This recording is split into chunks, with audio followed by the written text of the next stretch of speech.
what about the life of the unborn? This is a huge issue, especially post-election. We see articles like this one on the screen here, which you see with a Trump presidency, grave threats to the reproductive freedoms expected. We'll be looking through this article here shortly, but I do want to note a number of things here before we talk about this article. Number one thing I want to talk about is that one of the easiest arguments that can be made out there in society is the topic of abortion from a Christian perspective, and from just a normal, a rational human being perspective. The only thing that separates the unborn from the born, the only thing that separates from a unborn baby to a born baby is a level of development, individuality, fragility, dependency, and environment. These are the things that are main differences. So level of development, the unborn baby is not as developed as a born baby. And that's clear, obviously. But that doesn't separate one from being a human or not. I mean, like a 1-year-old child does not have his reproductive system totally formed, nor his mental capabilities, or his mind, or his brain, or anything, muscles. The unborn baby has a lot of things to continue to mature with. Number two is individuality. The unborn baby has a separate human being, and it has its own characteristics as separate characteristics from any other human being on planet Earth, but that doesn't make it less human. Everyone has its own differences of individuality. Number three is fragility.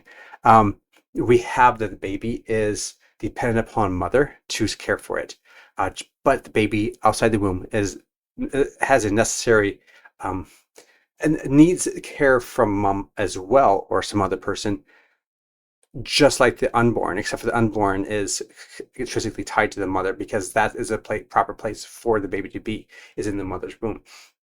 And lastly, environment. The baby's in a different environment than like you or I. We're in air, the baby's in the womb. But that doesn't make one a human being or not. Just because you are in the water does not make you a non-human being anymore.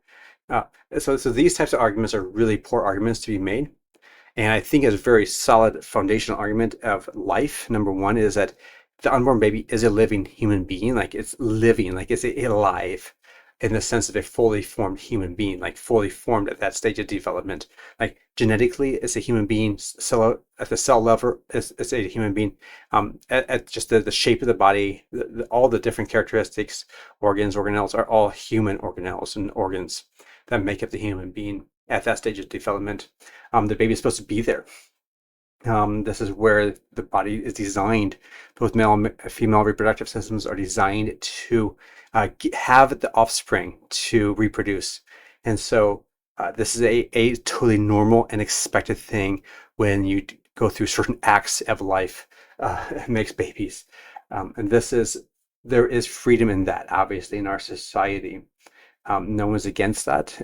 I'm against it in certain situations, obviously, from a moral perspective and a Christian perspective, and I think everyone should be upheld to those expectations of living a moral life as much as possible. But you can say that, oh, the unsaved should not necessarily be held to those responsibilities, but they should. I mean, think about it this way, like an unsaved person is not allowed to necessarily just run down the street, streaking down the street, or an unsaved person is not allowed to, let's say, lie to a court, or use vulgarity on different networks, or how about public displays of intimacy without going into detail.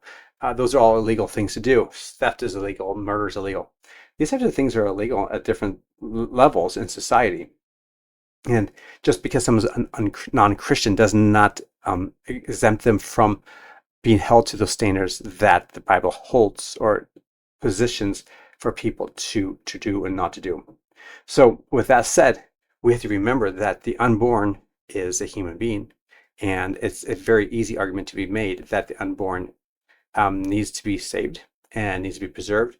And anyone who stands in the path to the life of the unborn baby, who tries to take the life, is doing evil, like downright evil. The same level, and this is exactly the same level as the Germans did during World War II, and the slave owners of the 1800s. Same type of argument can be made. These people are doing something that's quite evil and hideous. It reminds me of ancient times, Greco-Roman era, when it was totally normal for a father to make a decision within the first 6 to 8 days, I think 7 days after the baby is born. He could decide if he wanted to keep the baby or not. And if he didn't want to keep a newborn baby, he could throw it out by the road and someone could pick it up. The birds could eat it, wild animals could eat it, whatnot. We're dealing with something very similar to that in today's day and age.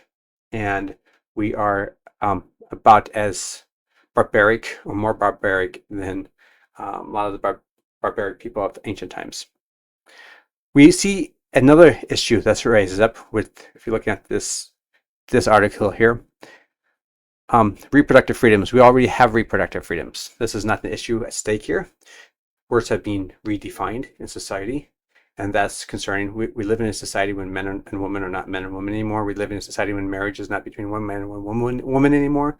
We live in a society when justice doesn't mean what justice has always meant, or equity does not mean what equity has always meant. We live in a society when racism has changed definition too. And same with these words that we'll be looking at here: democracy or freedom, reproductive rights, healthcare. They're changing the definition of terms instead of going back to the solid foundation. We're changing definitions of terms as you would go along with this article here. You'll see what I'm talking about here.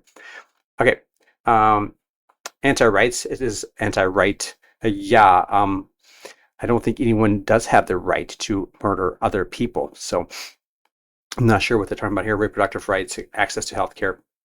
Again, definitions have been changed. Okay, talking about the different things here. Number of the things I want to point out here is a quote from Nancy Thorpe from the Center for Reproductive Rights. Center for Reproductive Rights here says this: Donald J. Trump's election to become the 47th president of the United States is a deadly threat to the democratic values of liberty. So let me highlight this: deadly threat to the democratic values of liberty. Oh, let me try that again. Liberty and equality, the rule of law, let's go along here, and reproductive health, rights, and justice in the United States and around the globe. Anti-rights extremists. Let's just stop there. Oh, let's just keep going down here. Will soon be back in charge of the White House and the U.S. Senate, wielding, and the House, by the way, too, wielding power to the detriment of vulnerable populations and seek to undermine decades of progress on gender equality, a linchpin in which is the ability of individuals to make decisions about their reproductive lives and have access to reproductive health care. Okay. This whole quote is just like, the only thing that's like true is a few of the facts that were given, like the first sentence or the first line, Donald J. Trump's election to become the 47th president. That's true. Having a House and Senate, which didn't even say the House, but the Senate and the White House being controlled by more conservatives, that's true. Other than that, everything else here is pretty much just all a mumble jumble of word salad that has changed definition of words over time. Deadly threat to the democratic values of liberty and equality. The liberties and equality of the unborn are totally ignored by this person here. This person is making statements that are concerning here, quite concerning. It is a deadly threat to babies who are being murdered in their womb. So no, we're actually the opposite here. She is promoting a deadly threat. Real deadly threat. Also, democratic values. We're not a democracy, by the way. We're a constitutional republic with some democratic processes, but we're not a democracy per se. It has to be a little more exacting than that. Liberty and equality. There is liberty and equality in the United States. Everyone has equal rights to life, liberty, and the pursuit of happiness, and equality. People have equality. I don't know anybody who doesn't have equality. So these statements are just, again, a word salad of misspoken words, not misspoken, but ill-defined and ill-used words that are totally false and wrong. Rule of law. Anti-rule of law here being promoted as saying the rule of law. The rule of law is that we should not be murdering human beings. She's promoting that, and that's concerning to me. The reproductive health, rights, and justice. Reproductive justice, reproductive rights, and reproductive health are all code words for killing unborn human babies in the womb intentionally, which i.e. is also called murder. And we need to be using these terms, by the way, here, we need to be using these terms with force, because this is what it really is. Because they're using words here that are not only wrong, they're misdefined and they're false, but we need to be focused on truth and righteousness and justice. And if we really want justice and freedom and liberty for people, we need to be promoting it. Now, okay, who is empowered? Detriment to the vulnerable populations and seeking to undermine decades, blah, blah. The people that are the most detriment to the vulnerable populations of society today are people promoting killing unborn human babies, like this lady is.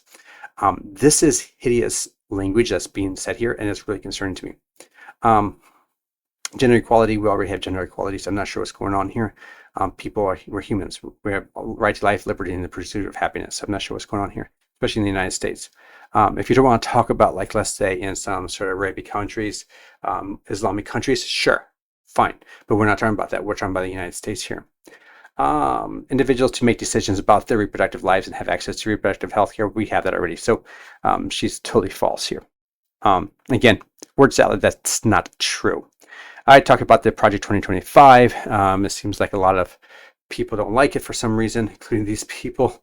But what I've read about it, I don't really see any issues about it. Looks pretty good to me. And anybody who dunks on it is probably wrong. Okay, so let's see here. Anything else here that's of interest? There has become... she makes a statement here, and I kind of want to end around here. Abortion has become a mainstream issue, and when people are given the chance to vote directly on abortion, they've shown that they want their rights protected. Abortion, just because you want something necessarily, now let me back up here, just because you think something is true and right and good doesn't make it true, right, and good. That's a logical fallacy. And this is one reason why we're not a democracy, or we're not supposed to be a democracy. You see, the rights and truth and justice are not based upon your opinion or my opinion or the population's opinion at large. It's based upon truth. Like, is it really true? And that's the reason why the Constitution was made to limit different powers and to give specific criteria for different bodies of the government to make different decisions and within certain constraints. Why? If we don't have this, there's a higher chance that evil will be promoted, as this lady is promoting here, or this person who wrote this is promoting here. Just because population at large, 51% of the population, maybe or maybe more, think that abortion is a good thing, does not make it a good thing. Just because everyone thinks that the earth is flat, if you think the earth is flat, does not make the earth flat. What makes the earth a globe is because it really is a globe, not necessarily flat. Even if the whole earth thought that the whole world, the round world, all around the world would think that it is flat, it's not flat. Because truth is truth, no matter what the population thinks. All right, so there it is. If you want to grab my Why Science and Christianity Are Compatible quick guide, please check out the link down below. I'll have it for you. And then tell me what you think down below.